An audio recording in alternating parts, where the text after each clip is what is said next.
Chers amis internautes, bonjour, bon réveil matinal, bienvenue sur Info Hebdo de ce samedi pour lequel j'ai convié en plateau Distel Amoussou, consultant médias communication, analyste chroniqueur politique, président, directeur général de l'agence de documentation de liaison et des services spéciaux ADLSS. Il est avec Paul-Marie Rouissou, théoricien de la gouvernance d'État, analyste politique. Avec eux, chers amis internautes, on fera le tour de l'actualité politique nationale, notamment les différents procès qui ont eu lieu à la Cour de répression des infractions économiques et du terrorisme CRIET, notamment le procès de complot contre l'autorité de l'État qui implique Olivier Bokor et Oswald Omeki. On n'occultera pas également d'évoquer ou de commenter ce procès, notamment lié à la disparition de 4 milliards de francs CFA à la Direction générale des impôts qui met au banc des accusés Carlos Adoanon, ex-régisseur, et notamment celui qui est qualifié de féticheur à la personne de Blaise Salanon. Également, ce samedi, on parlera sans nul doute des motivations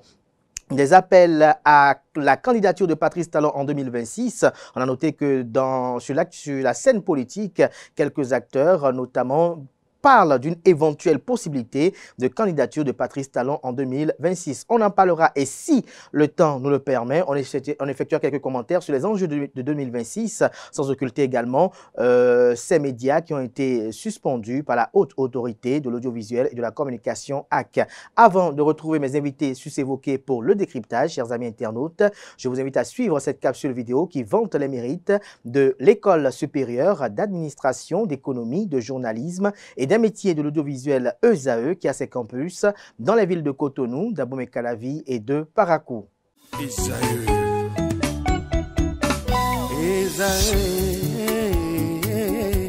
Vous recherchez une école de référence pour une double formation universitaire et professionnelle de qualité? Voici l'opportunité à ne pas rater. L'École supérieure d'administration, d'économie, de journalisme et des métiers de l'audiovisuel ESAE vous offre des programmes d'enseignement en licence et en master orientés vers l'emploi qui font d'elle une référence à travers les filières de l'administration générale et territoriale, l'administration du travail et de la sécurité sociale, droit, diplomatie et relations internationales, administration hospitalière, universitaire et intendance, journalisme et métiers de l'audiovisuel et toutes les filières des sciences de gestion. Une seule adresse, www.esae.bj. Rendez-vous dès maintenant sur nos campus ESAE Bedjromende au numéro 90 93 65 21 ou au numéro 98 98 14 00. Parakou sur le numéro 52 46 12 12. Abomey-Calavi au numéro 52 88 44 44. Akpata au numéro 52 88 33 33. ESAE, l'excellence à un nom.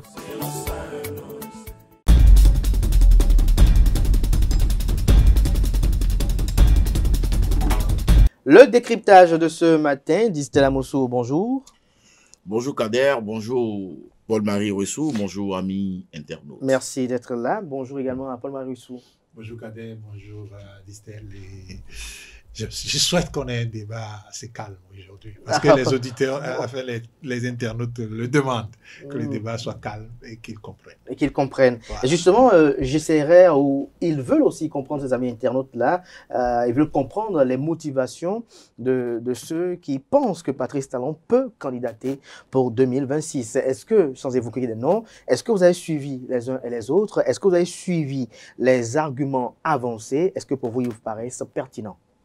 Oui, en gros, il faut classer les uns les autres en deux catégories. La catégorie des charlatans, qui veulent nous faire croire que c'est le vaudou qui est au-dessus de notre constitution, et la catégorie enfin, je vais mettre en tête le travail scientifique d'un certain Akou Todji, je crois, sur le troisième mandat. Je ne sais pas s'il faut tout de suite commencer à se prononcer sur les deux catégories. Quand je parle de catégories que je nomme un groupe, ça suppose qu'il y a derrière tout le reste, quoi. Il y en a qui, pour moi, n'ont pas d'arguments trop forts ou qui agitent, c'est de la pure partisanerie, comme Bertin Corvi, et puis le reste dont il ne faut pas trop tenir compte, selon moi. Voilà. Selon vous, Distel Amoussou, sur la même question? Écoutez, chaque Béninois, chaque citoyen chaque être humain est libre d'avoir des rêves, libre de faire des spéculations intellectuelles sur, n'est-ce pas, la vie publique d'une cité, d'une nation. Donc, les personnes qui pensent comme ça, moi, je dis, je n'ai pas le droit de les traduire devant le tribunal intime de la conscience.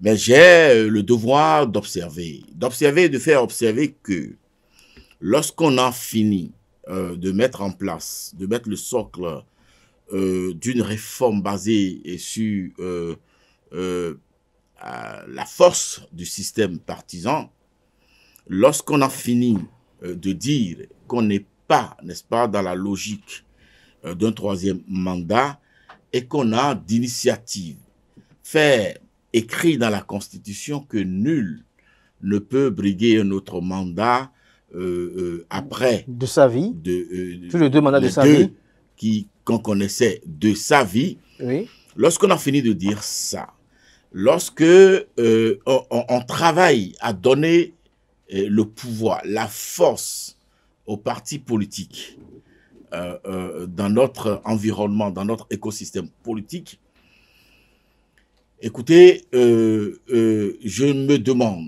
demande quels sont les éléments nouveaux qu'on peut opposer aujourd'hui au président Patrice Talon. Quelles sont les nouvelles donnes? Est-ce que vous n'avez pas eu à écouter ceux qui défendent une telle thèse? J'écoute tout le monde, oui. Mais il ne m'apparaît pas visible. Est-ce que ce qu'ils disent n'est pas pertinent? Je n'ai pas à juger de ce qu'ils disent. Oui. Mais je dis, je n'ai pas d'éléments nouveaux. Je n'ai pas noté un changement de posture ou de postulat au niveau de l'intéressé, c'est-à-dire le président Patrice Talon. Je n'ai pas noté un nouveau discours. Je n'ai pas eu d'autres éléments de langage. Mais ce qu'on retient et que tout le monde peut retenir à ce jour ne convoque pas ce débat. Et je viens aussi d'un parti politique. C'est vrai, je ne parle pas au nom de ce parti, mais je dis le débat n'existe pas au sein de mon parti. Avant de retourner à Paul-Marie Rossou, j'ai bien envie de vous poser une question. Tout à l'heure, il a cité le nom de Bertin Corvy. Il a eu à le dire à maintes reprises que Patrice Talon lui-même a dit non, qu'il ne veut pas revenir en 2026, il veut se reposer. Mais lui, par exemple, estime que Patrice Talon doit revenir. Je laisse à tout personnage sa capacité de spéculation intellectuelle.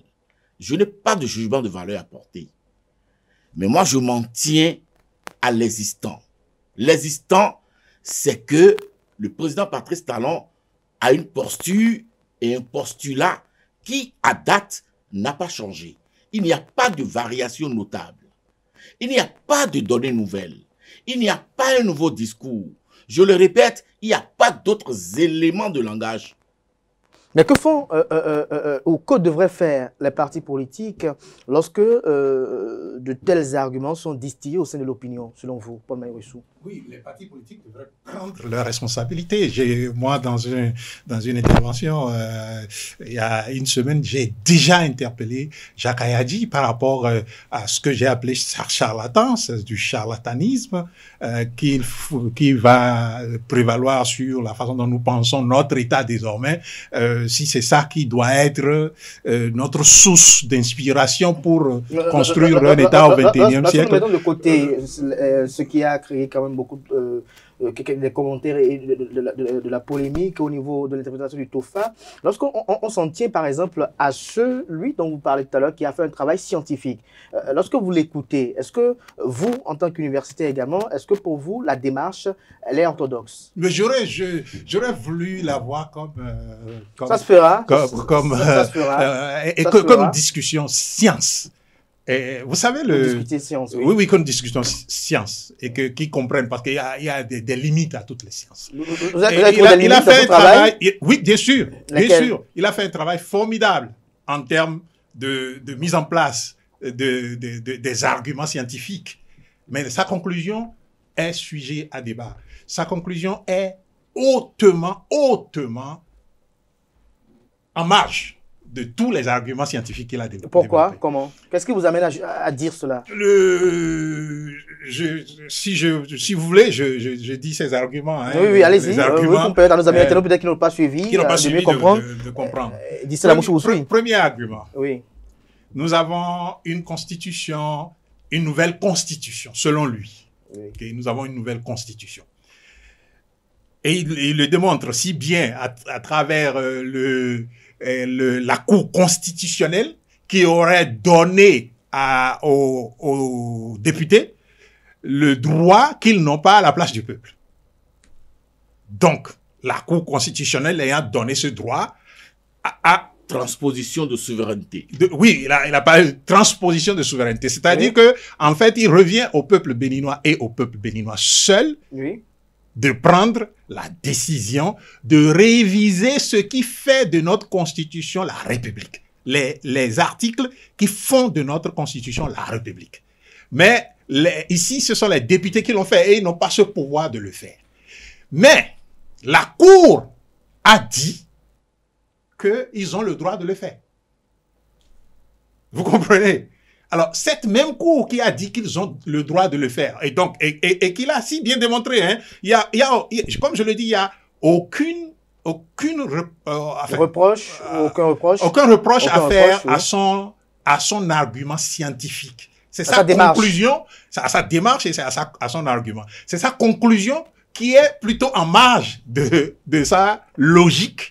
Hein, ces conclusions, parce qu'il n'y a pas eu qu'une seule conclusion, ces conclusions sont en marge de la logique scientifique qu'il a adoptée pour faire ce travail. Et donc, il dit que les députés n'ont pas le droit de réviser. Ils n'ont pas le droit de réviser, donc ça suppose qu'ils n'ont même pas le droit de réviser, comment on appelle, les articles qui font de notre constitution, en fait, de notre État une république. Et ça suppose que, naturellement, la Cour constitutionnelle devait déclarer ce que les députés ont fait non constitutionnel. La Cour ne l'a pas fait. À partir du moment où la Cour n'a pas fait cela, la Cour se met en position de dire que tout ce qui est dans la Constitution est légal. Et donc, il n'y a pas une logique qui va démontrer qu'on va aller prendre un article de cette Constitution et dire que ça ne fonctionne pas. Je ne sais pas si vous comprenez. Oui. Et qu'à partir de cet instant, l'article qui dit que la Constitution, afin que les modifications ne créent pas une république, ne peut pas être isolé des autres. Donc, il y a, comme je l'ai dit, et puis au-delà de ça. Est-ce que selon vous, le législateur est habilité à inscrire dans le texte de loi le fait que ce qui a été voté n'engendre pas une nouvelle république? Est-ce que c'est de son ressort? Vous savez, il y a eu une période dans notre pays où tout le monde, ou en tout cas, je ne sais pas si c'est le législateur ou ceux qui sont tout le monde a perdu le bon sens dans notre pays. Tout le monde a perdu le bon sens et ils nous ont mis dans un baba extraordinaire. C'est ça qu'il dit et on lui a posé la question. Bon, le législateur n'a pas ce droit. Il n'a pas le droit de le faire. Mais il l'a fait. Et l'arbitre qui est supposé lui dire attention, ça c'est carton rouge, a dit que c'est bon, passez. Vous comprenez? Et donc l'arbitre et le législateur, tout le monde, ils nous ont mis dans une situation de non-état, de non-droit. Et c'est ça, il a tiré la conclusion. C'était une bonne conclusion. C'est ça que disent beaucoup de gens. Le général Hundéyon n'a pas dit autre chose que ça. Il a démontré clairement. C'est exactement ce que... Quand vous partez de la science, vous arrivez à cette conclusion. Maintenant, là où pêche son argumentaire, je parle de... Avant de revenir à là où il pêche dans son argumentaire, j'ai bien envie de recueillir l'opinion de Distel Amoussou sur ce pan d'analyse-là. Est-ce que pour vous, par inadvertance, on a glissé dans une nouvelle république? Écoutez, le repas de la science, c'est la discussion, c'est les débats, c'est le croisement des arguments. Et j'ai bon espoir que les érudits de la question vont nous alimenter sur les prochains jours, les prochains mois. Mais ce que moi je retiens est que tout est dynamique. rien n'est statique. Alors, à partir de ce moment, la souveraineté qui est convoquée dans ce débat, on le dit de façon classique, appartient au peuple. Mais ce peuple, de mon point de vue, est un concept bâtard. Parce que ce peuple... Pourquoi concept bâtard? Avec vos expressions. Je vais l'expliquer pour dire que le peuple ne pense qu'à travers ses élites, ses leaders. Il n'y a pas de spontanéité dans la réflexion du peuple. Entité empirique? Il faut une dose de manipulation. On inocule au peuple les pensées, les postures. Vous avez déjà vu un peuple sans leader devant se lever un matin et prendre des décisions? Non. Donc cette souveraineté-là, qu'on dit de façon classique aux mains du peuple, l'accord est détenu par les penseurs, les leaders d'opinion, par les leaders d'opinion, les élites. Et vous observez, et là c'est une remarque personnelle, depuis un certain moment, il y a une sorte de fossé désormais entre ces élites-là et le peuple. Comment? Le peuple que je pourrais même appeler dynamique impersonnelle. Ce peuple-là, qui n'est complice de rien, qui est apolitique, non partisan, mais qui fait la majorité de la population, ils sont en train de s'éloigner aujourd'hui des leaders, des responsables politiques, ceux qui décident pour eux, des députés qui ne les consultent même pas, qui ne leur rendent pas compte, qui ne reviennent qu'au moment des échéances et pour négocier leur voix. Donc c'est un débat profond. C'est pour cela que je vous disais... Il y a la séance de reddition de comptes de temps à autre maintenant. De quel compte? Et avec quelle implication et quel impact?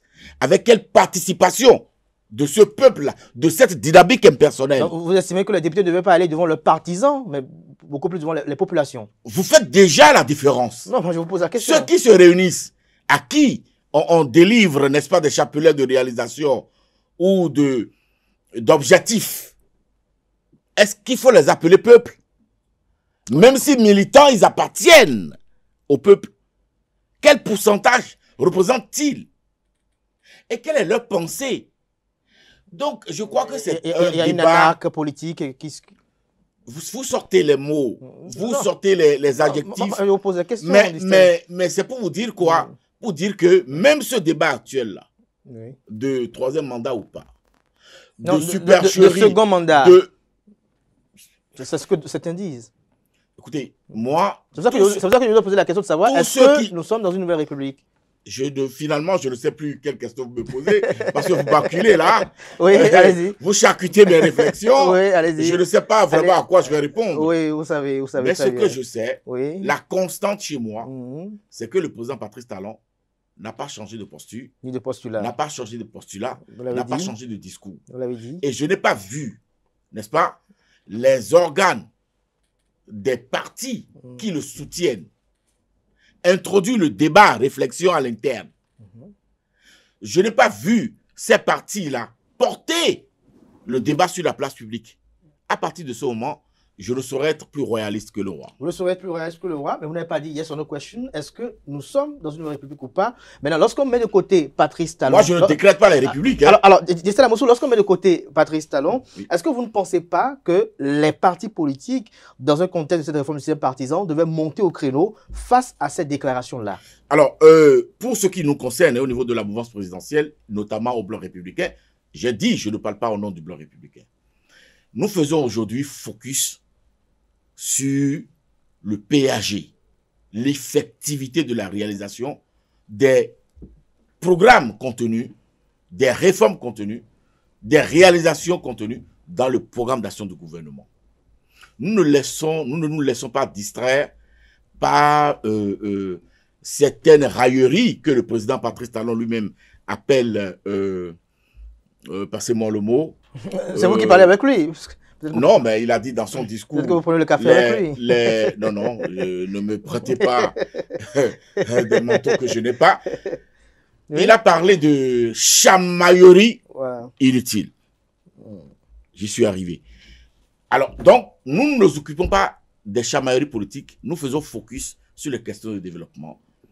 Et nous sommes dans la programmation de l'effectivité de la réalisation de tout ce qui est promis à ce pays. Paul Mayorissou, vous êtes en train de sourire, mais vous voulez tout à l'heure évoquer des limites. Oui, des limites dans le développement scientifique de mon ami Akutodji. Akutodji, pardon. Non, il faut déjà d'abord apprécier la force avec laquelle Distel, l'habileté, l'agilité veut nous éloigner du débat pour nous amener sur le terrain de la mise en œuvre des programmes d'action du gouvernement. Ce débat fait partie du programme d'action du gouvernement. Distel, ça fait partie du programme d'action du gouvernement. Il faut le reconnaître. Parce que m'a-t-on dit, et ceux qui m'ont dit, ce sont des érudits de la science, que la politique publique, les politiques publiques, c'est ce que le gouvernement fait ou ne fait pas. Je ne sais pas si vous comprenez ça. Ce que le gouvernement fait ou ne fait pas.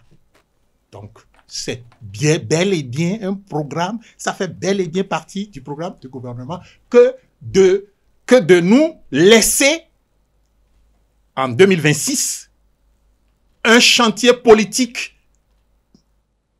parfait, même si ce n'est pas parfait, mais un chantier politique dénué de toute contradiction ou de tout ce qui peut provoquer des conflits et des guerres demain.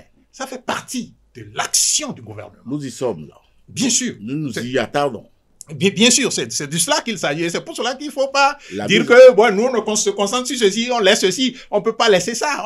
Tout est parti du programme d'action du gouvernement. Alors, les failles dans le débat, dans le développement scientifique de M. Akutodji, vous savez, dans un premier temps, c'est qu'il a... Et quand on parle de science, on parle de données. On parle de données scientifiques. Il s'est appuyé sur la moitié des données juridiques dans notre espace aujourd'hui pour déclarer que le président Talon a droit à un troisième mandat. Puisque ce qu'il appelle nouvelle constitution a été attaqué à la Cour des droits la Cour des droits de l'homme et des peuples. Voilà, justement. Et la Cour a déclaré que ça n'existe pas, cette constitution.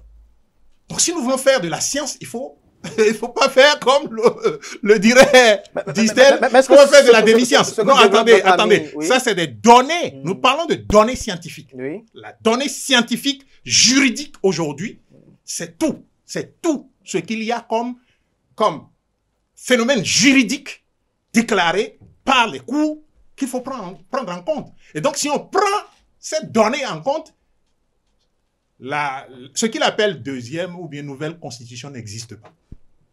Vous comprenez maintenant les failles de son raisonnement. Justement, mais est-ce que ce qu'il défend, est-ce que c'est pas cela que, par exemple, le ministre Gagnou Soglo avait pressenti? C'est pour ça que lorsqu'il candidatait en 2021, il avait voulu candidater, pas en duo, mais en tant que, comme l'exigeait l'ancien système, Joël Aïvo qui scandait 5 ans, c'est 5 ans. Est-ce que c'est pas tous ces éléments-là qui amenaient cela à dire ce qu'il nous révèle aujourd'hui à travers son travail? Non, on ne peut pas. Ce que lui a fait, vraiment un travail scientifique. Et on ne peut pas, parce que voilà, je vais revenir à ça, vous allez comprendre pourquoi. C'est assez intéressant ce que vous évoquez et ses conclusions à lui. Bon, voilà, donc il y a le fait de la partialité des données pour analyser le phénomène à la date d'aujourd'hui. La partialité des données. Ça, c'est un. 2, il a donné un bel exemple. L'exemple est que vous vous retrouvez à un carrefour, il n'y a pas le feu, il n'y a pas de policiers, il n'y a pas d'agent de sécurité pour réglementer le feu. N'est-ce pas? Oui. Ça suppose que tous les services de la République sont absents à ce feu-là. 4 voies principales viennent à ce feu. Des voies intermédiaires aussi viennent à ce feu. Il se fait qu'il y a Goslo à ce feu. Et les fils vont très loin derrière. Vous êtes peut-être à 1 kilomètre et les fils sont encore, la file continue, je ne sais pas si vous comprenez. Et vous décidez, pour résoudre ce problème, il faut que moi je me lève pour aller là-bas pour faire le truc là. Il dit que nous sommes dans ce... Oui, le temps est restreint, mais pour vraiment démonter l'argument, c'est pourquoi je demande un face-à-face avec lui. Non, ça va se faire. Vous allez comprendre que le samedi prochain, vous allez comprendre on va se retrouver. Il a fait un très bon travail, mais à moitié. C'est ça le problème. Et qui lui en face, il vous dira. Oui, parce que l'autre moitié qu'il n'a pas, il s'appuie sur une moitié pour dire que le président Talon a droit. Il n'a pas légalement droit à un troisième mandat. Il a déjà fait les deux mandats. Donc, quand vous arrivez à un feu comme ça et que quelqu'un qui n'est ni de la police ni de... Et il y a ce qu'il a appelé état de fait. OK? Différent de l'état de droit. L'état de fait, dans l'état de fait, est-ce qu'il est permis que lui, arrivé à ce carrefour, arrête tous les véhicules, demande à ce que son véhicule qui est à 1 kilomètre prenne par n'importe quel détour pour passer avant que tous les autres ne passent? Est-ce qu'il a ce droit? C'est ça la question. Et donc, vous voyez les arguments moi, je pense, je l'espère vivement qu'il me rencontre sur le plateau pour qu'on discute. On va se retrouver samedi prochain. Et ce qui se passe, c'est que effectivement, je suis d'accord avec lui, que nous sommes dans un état de fait. Mais dans un état de fait, il y a aussi encore des règles à suivre. Des règles à suivre. Et ces règles, à partir du moment où c'est bloqué, on ne peut pas aller de l'avant, on ne peut pas aller dans un sens ou dans un autre, qu'est-ce qu'on fait? Pour que tout le monde, si vous mettez au carrefour comme ça, sans avoir un mandat, et que vous réglez la situation, et que vous laissez passer vos amis, vos choses là, et vous bloquez les autres, ils vont faire de la rébellion contre vous, et vous ne pouvez rien faire en ce cas. Non, il est important de conclure en disant, que nous sommes tous dans une situation difficile. Et c'est ce qu'il faut dire à Distel. Non, observez-le, il vous observe. Oui, bien sûr. Non, c'est que nous sommes tous dans une situation difficile. La situation dans laquelle et son parti, et l'UPR, et le gouvernement nous ont amenés juridiquement aujourd'hui est très complexe, très compliqué. Et il faut, le président Talon a encore 15 mois, je le crois, pour corriger le tir. Corriger le tir. Dissel Amoussou, est-ce que selon vous, vous ne pensez pas que une saisine de la Cour constitutionnelle va situer les uns les autres? Déjà une clarification. Hein. Je ne suis pas l'auteur donc du travail qui est le menu de la réflexion de Paul-Marie Wissou. Je suis venu opiner pour dire ce que je pense de tout le discours, tout le conseil qu'il y a autour d'un éventuel troisième mandat. D'une possibilité pour Patrice Talon d'être candidat en 2026. Oui, il ne s'agit pas... Distel, il y a des courants Dissel Amoussou, ceux qui en parlent ne parlent pas je prends la parole, vous deux vous jetez sur moi. Non, justement. Je vous dis Dissel Amoussou, ceux qui en parlent ne parlent pas du troisième mandat, mais ils disent qu'il est possible pour Patrice Talon d'être candidat en 2026. C'est cela qu'ils disent. Je ne suis pas dans la capacité d'entendre tout ce que disent toutes les personnes qui réfléchissent ou qui rêvent ou qui opinent ou qui... Non, chacun a la possibilité et le droit, n'est-ce pas, de faire des spéculations intellectuelles. Et ça, on ne peut pas dénier ce droit-là aux gens. Mais je suis ferme à vous dire que le principal concerné aujourd'hui s'appelle Patrice Talon. Tout le monde connaît son postulat par rapport au sujet. Il n'y a pas, venant de lui, une donnée nouvelle. Il n'y a pas, venant de lui ou de ses proches, un nouveau discours. Donc le débat est clos. Pour moi, le débat n'a jamais existé. D'accord? Ça a existé. C'est des citoyens quand même qui parlent, disent-elles. Des citoyens qui sont libres de parler. Oui, bien sûr. Qui sont libres de trouver qu'il y a possibilité de faire ci et de faire ça. Oui, bien sûr, mais on ne gouverne pas les moutons, on gouverne les citoyens. Et leur opinion, Est-ce que j'ai la parole? C'est la Moussou. Parce que là, je suis très discipliné. Mais c'est très bien comme ça. Oui, c'est la Moussou. Non, le Bénin a mieux à faire face aux défis de développement, face aux défis sécuritaires, face aux défis politiques. Le Bénin a mieux à faire. Le Bénin a, par exemple, à continuer de parfaire la réforme du système partisan. Le Bénin a pour défi de continuer de regarder avec beaucoup d'attention les questions de l'éducation de nos enfants. Le Bénin continue de regarder, mais avec une attention soutenue, les questions de la vie économique des Béninois. Merci. Alors, face à tous ces défis, face à ces nombreux défis, le président Patrice Talon a été clair la dernière fois en nous disant « Sortons de ça, sortons des chamailleries inutiles. » Parce que j'ai comme l'impression qu'il y a une crise de confiance, mais une crise fondamentale qui n'est pas nouvelle. À la fin constitutionnelle s'entend de chaque régime, n'est-ce pas, démocratique, il y a toujours de ces esprits courtisans, de ces esprits opposants, de ces esprits qui veulent continuer quand même à bénéficier du pain et du beurre, qui pensent que on peut toujours faire quelque chose pour contourner les lois et rester.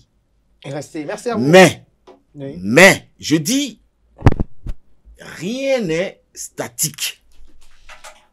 Tout est dynamique. Si ceux qui mènent les réflexions, les érudits, les leaders, arrivent à inoculer suffisamment ces gènes-là à la dynamique impersonnelle, moi je ne parle pas de peuple, je parle de dynamique impersonnelle, et que cela se matérialise, et que cela convoque le débat officiellement, eh bien le débat va se faire. Donc vous pensez qu'il n'est pas encore convoqué. Merci à vous, Dissel Amoussou. Oui, et Paul Marossou, un petit commentaire pour conclure. Non, il y a un déni terrible chez Distel que je constate. Vous voyez, quand c'est les autres qui font ça, le débat est tellement chaud là qu'on doit les emprisonner. Je ne sais pas si vous voyez. J'ai pas compris. Oui, bien sûr. Quand c'est les gens qui ne parlent pas, la conclusion. Quand c'est les gens qui ne parlent pas pour soutenir le gouvernement et qu'ils parlent et qu'ils soulèvent ces questions, alors ils sont en prison. C'est ça le problème. C'est véritablement ça. Des choses à parfaire. Il a parlé de la politique, il a parlé du développement, il a parlé de l'éducation, mais aussi c'est la gouvernance. C'est la gouvernance qui, à mon sens, est extrêmement partiale sous ce régime. Merci à vous, Paul Marossou. Oui, avant de conclure quand même, il faut quand même que je dise un mot sur cette question de chamaillerie. Moi, j'ai déjà dit la dernière fois, je ne sais pas s'il y a chamaillerie. Il y a chamaillerie quand quelqu'un parle à l'autre, l'autre parle à l'autre. Mais vous voyez, tout ce qui se dit là, par exemple, vient du camp du président. Voilà la troisième catégorie, les entrepreneurs politiques comme Kouvi. Ils estiment qu'ils parlent au président, qu'ils rencontrent le président et qu'ils font ceci, qu'ils font cela. Et ils le disent, mais le président ne les a pas appelés pour dire attention, il faut arrêter ça. Vous voyez ça? L'opposition dit quoi? Mais justement, l'opposition, de l'opposition, vous voyez qu'il y a un silence. Bon, même s'ils sont sortis quand même récemment pour parler. Mais moi, je crois que c'est devenu une opposition plaintive plutôt que d'être une opposition qui va au front et qui affronte les situations. Justement. Et donc, il n'y a pas de chamaillerie, disent-elles au Bénin. Il n'y a pas de chamaillerie. Il y a un camp qui fait tous les bruits. quand les autres veulent faire du bruit, tout de suite, on leur met le truc là, c'est Misrité ou bien Porto-Novo. Merci, Paul Maharossou. Je ne sais pas si moi-même qui suis ici, je vais suivre 2026. Non, parce que bon, vous ne savez plus. Non, Paul Maharossou, vous avez dit bien pire. Alors, je reste avec vous pour passer au sujet suivant, avec bien évidemment la bénédiction de Distel Amoussou avec son regard là. Alors, Paul Maharossou, vous parlez tout à l'heure de l'opposition. Nous sommes, j'allais dire, à quelques mois des dépôts de candidature, je crois en octobre ou novembre, mais au niveau de la classe politique, le 9 novembre, voilà. Alors, au niveau de la classe politique... 9 octobre. 9 octobre. 9 octobre, hein. Pour moi. Oui, 9 octobre. Oui, Moi, je dis 10 mois pour y aller. Alors, au sein de la classe politique, qu'observez-vous? Nous sommes à quelques mois de grands rendez-vous. On parle des premières élections générales au Bénin, élections présidentielles, et jusque-là, on n'a même pas connaissance de potentiels candidats. Oui. De potentiels, mais pas de candidats. Oui, parce que le président Patrice Talon s'est donné le Bénin qu'il veut. Le Bénin qu'il veut, c'est le Bénin dans lequel personne ne parle. Où toutes les institutions Comment personne ne parle? Vous parlez là? Oui, mais moi, je ne suis pas à l'opposition. Oui. Je ne suis pas... Il y a des voix... Enfin, peut-être moi, je suis... Donc, sur les plateaux, on considère que je suis isolé. Ou encore que le plan est en cours pour que... Bon, mais ce qui est... Mais pourquoi vous souhaitez vous appeler le malheur? Non. Non, on ne s'appelle pas le malheur, mais on voit les réalités. On voit les réalités. Non, du tout pas. On voit les réalités. Le problème qui se pose, c'est que le président Talon s'est donné le Bénin que lui veut. Et dans ce Bénin, vous voyez, aucune contradiction. Les institutions, aucune contradiction. Ah bon? Mais écoutez, les institutions sont appelées contre-pouvoir. C'est dans notre constitution, hein. Contre-pouvoir. Vous avez vu quel contre-pouvoir? Donc, c'est roue libre, quoi. Free will, vous comprenez? C'est roue libre pour le président Talon. Et il y va. Et il n'y a pas une opposition? Mais il y a une opposition, je viens de dire, oui, que elle-même ne se donne même pas les moyens. Est-ce la faute à Patrice Talon, si l'opposition est telle qu'elle? Vous savez, ce qui favorisait les réactions de l'opposition dans l'autre régime, c'était qu'au moins... Il y avait une télécommande derrière. Il y avait une télécommande derrière. Il y avait... Non, pas nécessairement. La télécommande n'était pas derrière tout le monde. Elle n'était pas derrière tout le monde. Je ne sais pas s'il y avait une télécommande derrière Ngweji. Peut-être Distel Amoussou va répondre à ça. Ou derrière Amoussou, l'ami de Distel Amoussou. Parents. Mon oncle. Ah, c'est son oncle, vous voyez à peu près. Je ne sais pas s'il y avait des télécommandes. Si eux, ils pouvaient dire que c'est une télécommande qui les faisait agir. Je ne sais pas si on pouvait dire ça. Mais c'était des gens qui avaient le cran, qui pouvaient parler. Mais l'environnement, ben justement, tous ceux-là sont derrière le président Talon. Il ne faut pas oublier cela. L'environnement qui avait leur donné aussi cet espace-là pour avoir le cran. Parce qu'ils pouvaient organiser des réunions partout où ils voulaient. Personne n'allait le faire. Aujourd'hui, vous ne pouvez pas organiser, l'opposition ne peut pas organiser une réunion. Paul Maharossou, est-ce que vous ne voyez pas que parfois on en fait de trop en attribuant tout le mal, tous les errements, tout ce que je pourrais qualifier quand même de façon modérée de bêtises politiques de certains au nom de Patrice Talon. S'il arrive à le faire, c'est sûrement grâce à la complicité aussi d'autres acteurs politiques. Si vraiment ce que vous portez comme accusation s'avère vrai. Bon, ça... Il ne peut pas le faire tout seul. Ça, je ne peux pas vous contredire. Attendez, oui, je ne peux pas vous contredire sur ce point. Oui. Puisque moi-même, je l'ai dit ici, qu'il y a de la part de l'opposition un manque terrible de leadership, de capacité à se projeter dans le futur et à d'abord modéliser le comportement du président Talon. Il faut le modéliser et maintenant lui apporter des réponses. Peut-être qu'elle n'a jamais été habituée à ce type de président. Bon, justement, c'est exactement le problème. Mais quand vous n'avez pas été habitué à ça et que vous êtes maintenant face à ça, vous donnez les moyens de pouvoir le faire. Et les moyens, il y a des gens qui connaissent, qui savent ce qu'il faut faire pour répondre à ce qui est en place. Mais c'est une opposition qui... Lorsqu'on dit tout à l'heure, par exemple, que Patrice Talon s'est donné le Bénin qu'il veut, on a comme l'impression que c'est lui qui dicte la... mais c'est lui qui dit...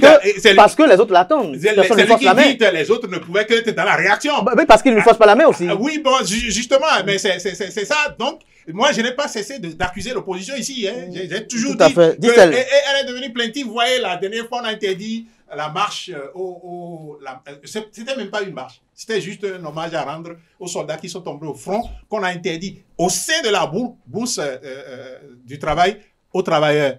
L'opposition va maintenant s'asseoir pour dire, vous voyez, on a même été... Elle est devenue une opposition plaintive, incapable de se projeter à travers la réflexion, dans l'action, pour contrer ce qui est en place. J'ai une observation sérieuse à faire. Et c'est au regret de constater que beaucoup de communicants, je vois Paul-Marie Ouessou aussi dans ce registre, malheureusement. Et vous, d'ailleurs, vous, journalistes qui nous organisez ce débat, tout le monde confond et limite l'opposition au parti LD.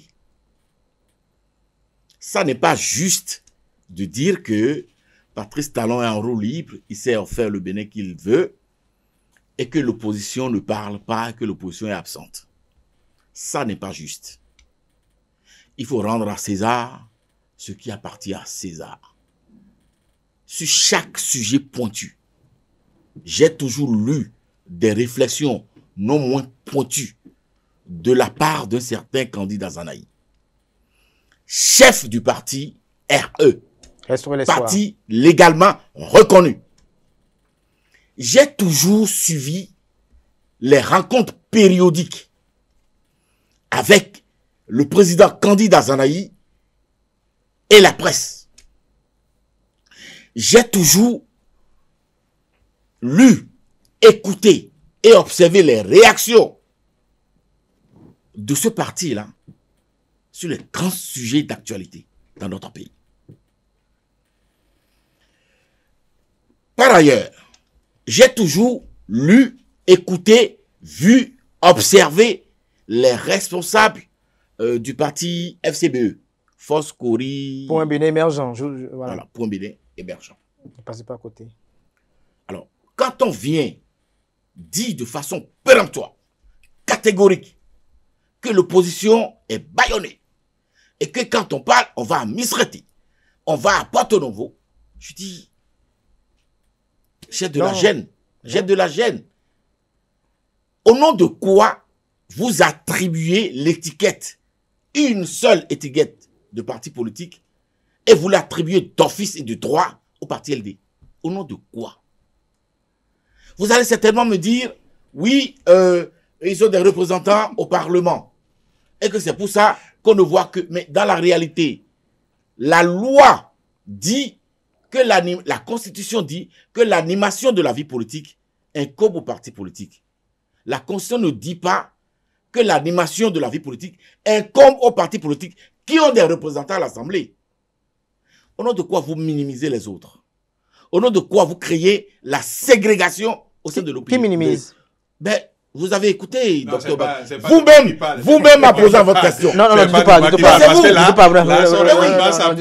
Du tout pas. Non, mais c'est complètement irréel. Non, c'est complètement irréel parce que... Vous avez décrété l'absence. Attendez. C'est complètement irréel parce que aucun membre du parti LD, pour cette année, l'année 2024, n'est en prison. Mais il y a beaucoup de monde qui sont allés en prison. Donc, quand je parle de gens en prison, je ne parle pas que de LD. Alors, on va suivre je ne vais pas parler de gens en prison. Ce n'est pas de ça que je parle. Vous avez parlé de Misrati. Vous avez parlé de vous-même. Alors, vous avez parlé de vous-même. Oui, bien sûr. J'ai eu à évoquer que c'est un sujet quand même qu'on doit aussi aborder. Qui a la parole? C'est vous, Distel Amoussou. Je ne sais pas si on veut changer de sujet parce que quand même, il y a des choses qui sont dites, quoi. Mais si on doit répondre... Non, il faut quand même, c'est ça le débat. Il faut quand même que quand il dit de façon aussi péremptoire que ce qu'il a dit, pour dédouaner le phénomène ou le système que nous avons, le système politique que nous avons en place, pour le dédouaner de ce... Répétez-lui ça, que c'est lui qui m'arrache la parole. Non, il n'avait pas entendu. Non, Dissel Amoussou. Et je le fais de droit alors. Je le fais de droit. Parce qu'il a tellement arraché de paroles que si je dois le faire une fois, il faut le faire. Il faut le faire. Il faut bien le faire. Et les gamins même. Prends ton pied. Prends ton pied. Merci. Alors, Paul Marius, merci beaucoup pour cette convivialité-là de ce jour. C'est vraiment salvateur. Alors, Dissel Amoussou, pour conclure, donc pour vous, le 9 octobre, il y aura des dépôts de dossiers. On n'observe rien au sein de la classe politique. Vous savez, il y a un championnat, il y a une compétition en vue pour d'ici un an. Non, plus un an. Je fais une caricature. Quelques mois. Je fais une image. Oui, quelques mois. Je prends les partis politiques comme des équipes de football. D'accord? Et pourquoi est-ce que vous voulez que chaque équipe ou chaque entraîneur ou chaque staff vienne faire des conférences de presse pour dire, bon, écoutez, nous là, nous internons nos joueurs à Glazoué, nous internons nos joueurs à Diakotomé, et voilà notre programmation, voilà à peu près la liste des joueurs que nous voulons mettre sur le terrain d'entrée. Dissel Amoussou, est-ce que vous ne pensez pas que, par exemple, Patrick Talon parlait de timing de 6 mois, est-ce que 6 mois avant les élections est assez suffisant aux populations pour connaître véritablement un candidat? Ça ne vous connaisse. Ça ne concerne pas? Ça ne concerne pas aux citoyens? Ça ne vous concerne pas en tant que journaliste. Ça ne concerne pas les citoyens? Ce que vous appelez citoyens. Pourquoi? Ça, c'est un discours qui est adressé à ses soutiens. Mais lorsque c'est à 6 mois, oui, je vais vous laisser, je vais vous laisser tout à l'heure. Poser toutes vos questions. Voilà, lorsque c'est à 6 mois que l'on connaît le candidat pour l'élection présidentielle, est-ce que ces 6 mois-là sont suffisants pour propager le projet de société? L'entraîneur qui vous dit que pour la compétition qui aura lieu dans un an, que d'ici à 6 mois, vous connaîtrez la liste des joueurs qu'il va convoquer pour le campement, qu'est-ce qu'il vous dit? Qu'il ne travaille pas à aller voir ces joueurs qui dans des clubs au niveau de la diaspora, qui dans des clubs au niveau local, c'est un travail de fourmi qui se fait au sein de chaque parti politique. Ah bon? Oui.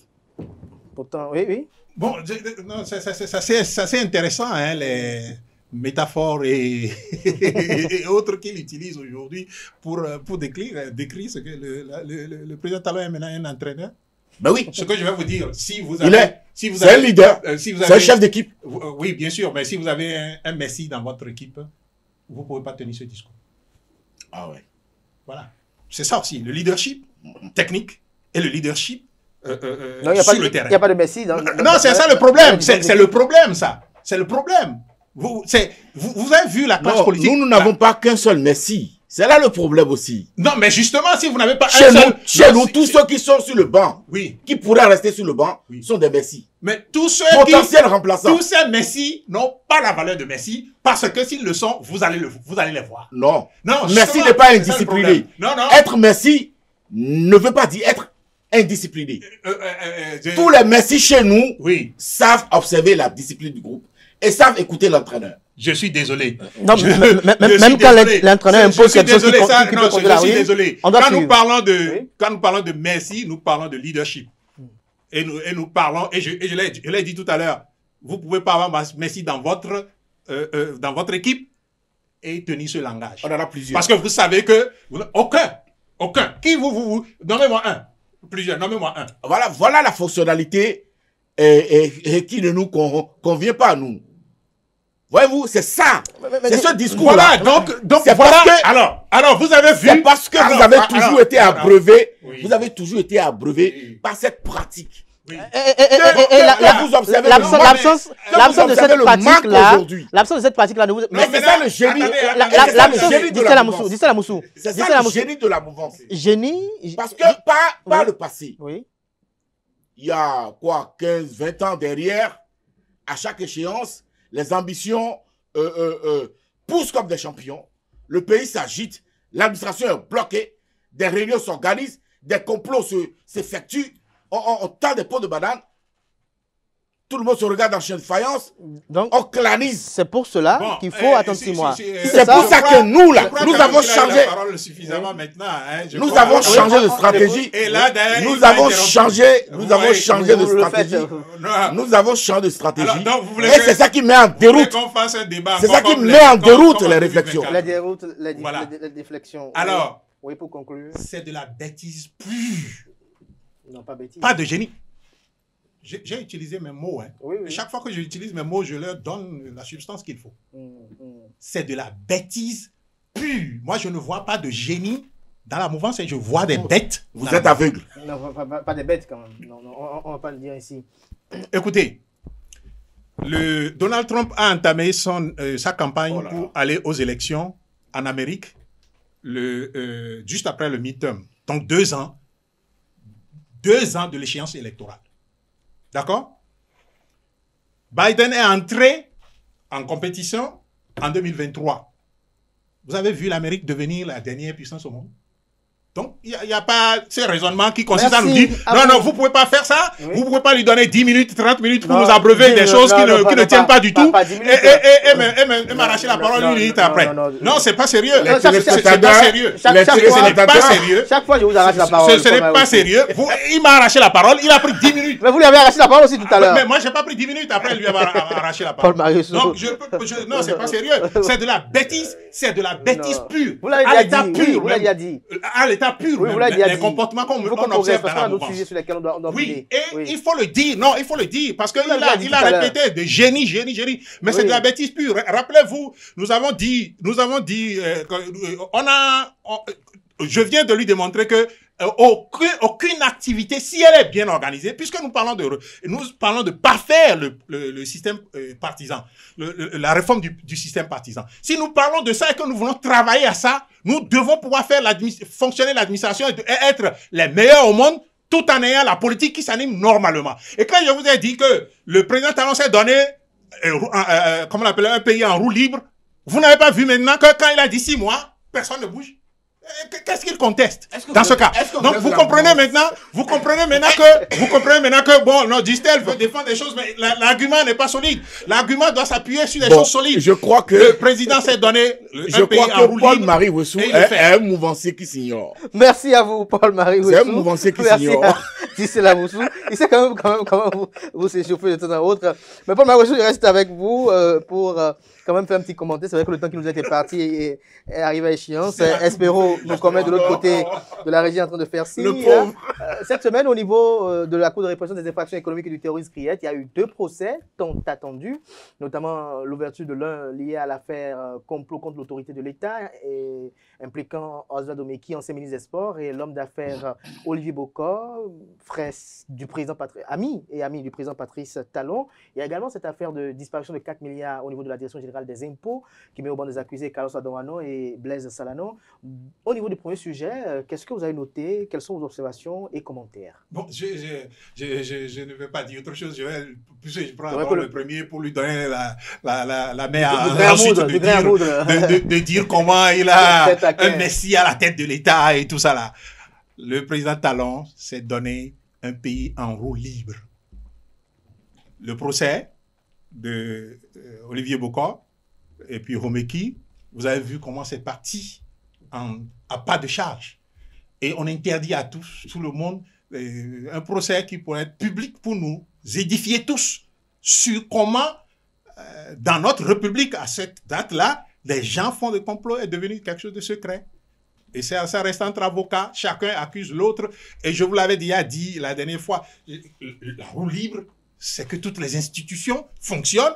Comme l'a dit Akuto dit, je vais le répéter pour ne pas être en déphasage avec les mots. Toutes les institutions fonctionnent pour soutenir les réformes. Malheureusement, les réformes, les solutions que proposent les réformes ne sont pas bonnes. Alors, le second procès, avant de revenir, le second procès, c'est... On a qu'à écouter Distel Amoussou rapidement sur le premier procès, pour qu'on y aille rapidement, oui. Oui, mais avant, oui, le président Patrice Talon est un génie. Il a encore le lead de la balle aujourd'hui. Il a le lead de la balle. Vous voulez le provoquer? J'ai la parole. Oui, vous avez la parole. Il a le lead de la balle. C'est lui qui donne le ton des débats politiques aujourd'hui au Bénin. Voilà. Et vous savez quoi? Vous savez quoi? Vous l'avez dit tout à l'heure. C'est un spécialiste de fête de corps. Lorsqu'il sort un discours à gauche, l'opposition se jette là-dessus. Oui. Et il dribble Bon. tout en gardant la possession de la balle.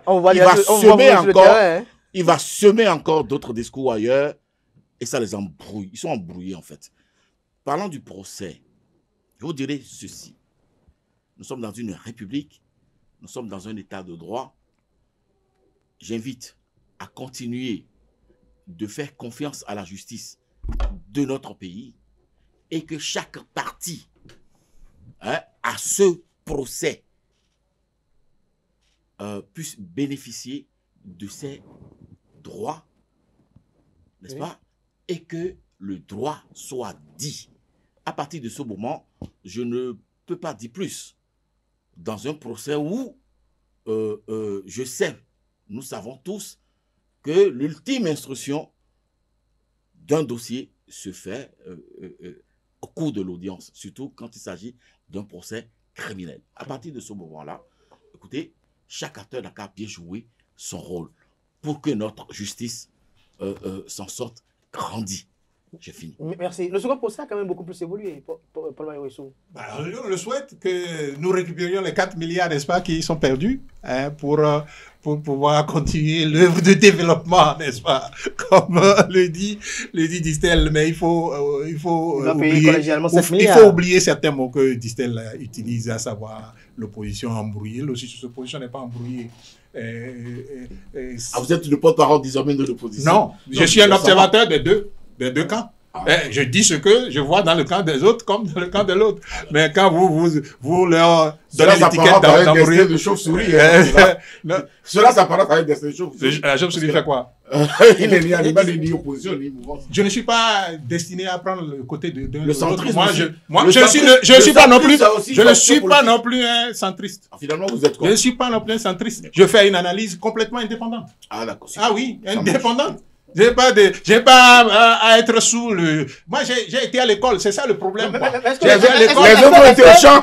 Oui, bon, ceux qui se laissent utiliser, ils sont allés au champ. Oui, malheureusement.